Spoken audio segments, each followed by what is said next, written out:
Yeah, but I've been trying that forever. The big key was I did get somebody who sent me an email from actually somebody I had never met before, and said, "Hey, do you know what this conversation online?" And somebody had noticed an equation that could close to predict the fine structure constant.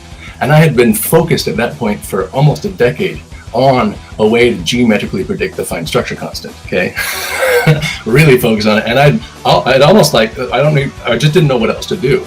So they sent me an equation, and this one, it got it right to like 7 significant digits. Okay, but we know it better than that, so it definitely missed it for the ones past that.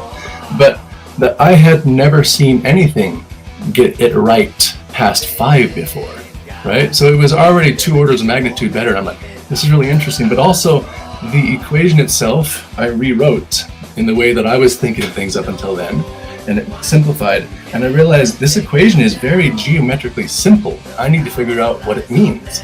And then it occurred to me, wait a second, what if I assumed it did give the right answer?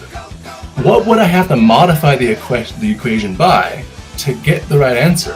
When I ask that question, that's easy now, right? You can just say, all right, put it in the computer and say, okay, put the right answer in on the other side of the equal sign. And then put the x as the unknown, which you had to modify it by. And it turned out I had to modify it by minusing the Planck mass.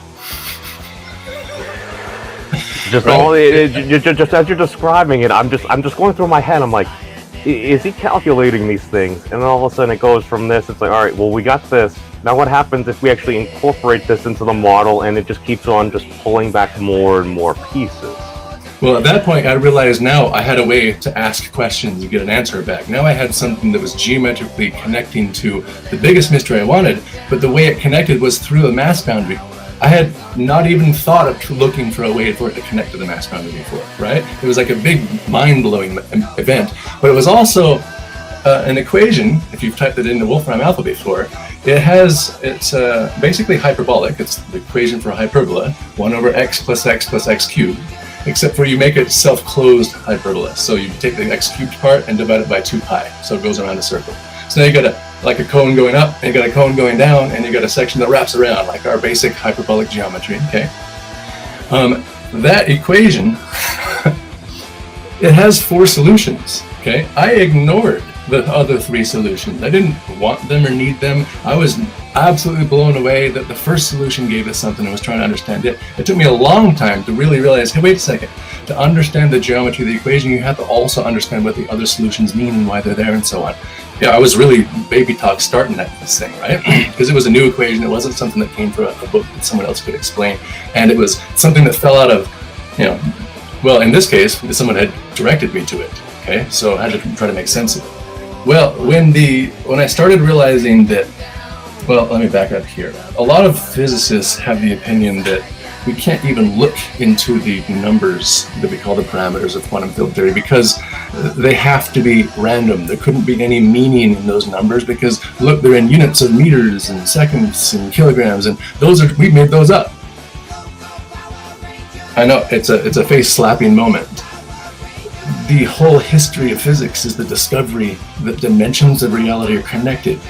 The speed of light connects the dimensions of meters to seconds with a very specific geometric number that gives us the connection between meters and seconds.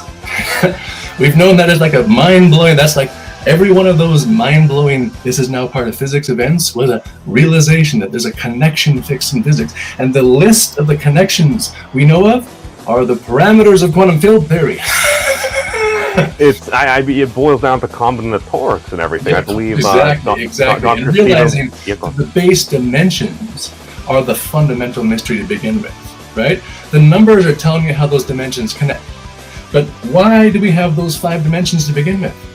Before you even get to why they're connecting, why do we have 5 dimensions? Why is it all from just those 5? There's nothing else needed to make sense of our world according to physics, right? All measurements we've ever made can be made from a combination of just those 5, like time, length, charge, mass, and temperature.